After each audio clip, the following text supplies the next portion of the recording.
Okay. So for four on the floor, there are a few little games that we can play and also just some practical things that you can do in your everyday life. So just like right now, Auggie has set himself so nicely in front of me for my attention and also probably for food. I'm gonna make sure that he knows that that's a really good choice for him to make.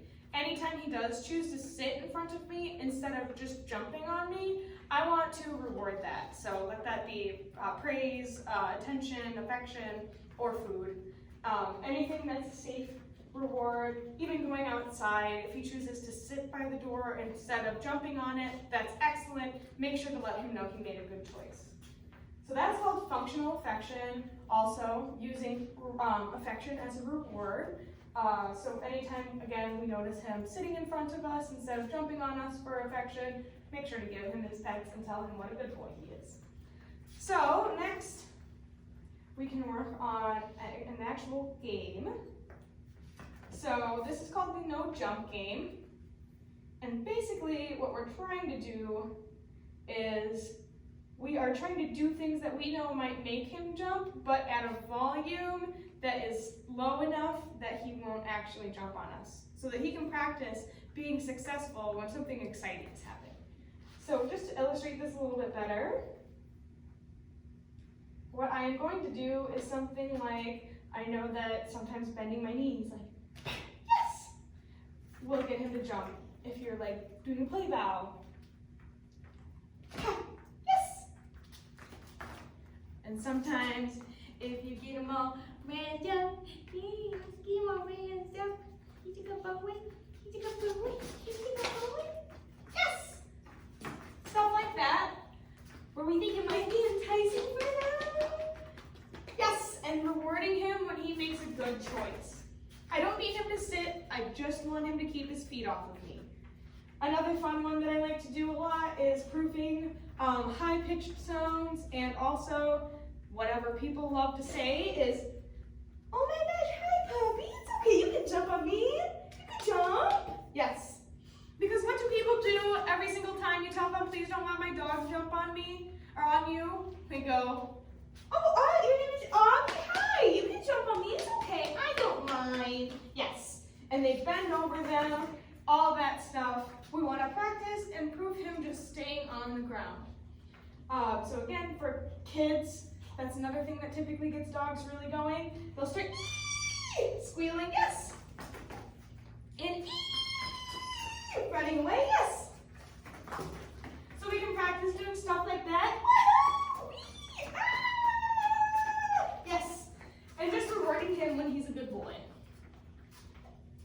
So next, the other game that we practice a lot is called high treats. And this game is going to work on giving him a different behavior to do instead of jumping. So instead of just not jumping, we're giving him the criteria of sitting. And then also we are teaching him a little bit of a hand signal that you can use when he is getting a little bit jumpy. So, when the cookie's ready, to start, I'm just going to take one cookie in my hand, and I'm going to raise it way above my head and start lowering it. Yes! And the second that he sits his butt on the ground, I'm going to mark and toss the food away. The second that he starts coming back to me and gets close, I am going to do the exact same motion again. If he still doesn't sit, I'm just going to, yes, reset. And again, the second that he sits, I'm going to mark and toss the food away.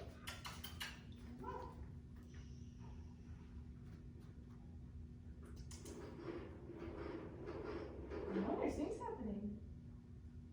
Yes!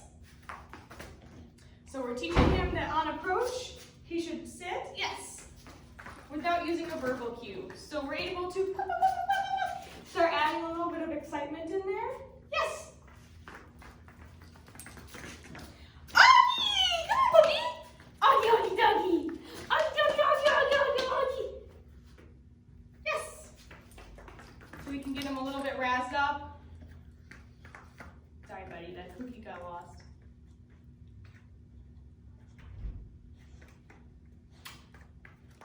Here's another one. Oh, you missed it. There you go. Wow, it's so good! Auggie, Auggie, Auggie,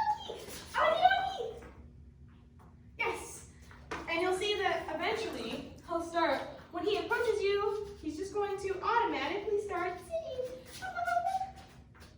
when you raise your hand above your head. Yes!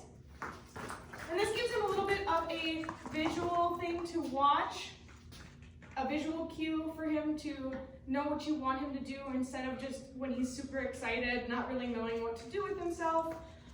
It also just does practice the going away, coming back excited, and sitting on return instead of jumping on return. Something to note, if you allow any jumping at all, you are going to see more jumping. And so that means, like, even if when you get home and he's really excited, you give in and you start petting him, or even if he jumps on you and you go to push him off, tell him, oh, get off of me, that's still technically working. He's still technically getting your affection and or your attention. So we want to make sure that we never let him get what he wants from jumping. So if he's jumping on the door, he doesn't get to go outside until he sits. If he's jumping on me, I'm going to tell him that's yucky, and I'm going to turn away from him, and if he does not stop jumping on me, I'm going to leave the room for a few seconds. We want to make sure that if we do ever just leave the room for a punishment for jumping on us, that it's only a really short amount of time, maximum 3 to 5 seconds is the effective amount of time. Anything over that, and they usually just forget what's going on, or it just gets stressful and frustrating, and that's when you'll see more of the like barking and pawing at the door kind of behaviors. So we want to make sure if we do end up getting to the point where we need to leave the room, that we're only leaving for 3 to 5 seconds. Another thing that you can do just to set him up for success, if you have people coming over, is just to have a leash on him so that you can quickly step on it and prevent him from jumping on people if it just gets a little bit too hard. And you can tether him to the wall or something, or a couch or a table, anything nice and heavy, so that he can have his own little space, still be out, but not able to actually jump. So we want to make sure that we're using management techniques whenever possible. So also baby gates are our best friends. The crate is another good thing. If you have people coming over and you just know he's not going to be able to contain himself, I would keep him in the crate until you're able to teach them, the other people, how to handle him jumping on them, and also be ready yourself with some treats and a leash to get him situated so that he's not jumping. So those are some ways that we work on jumping and some notes.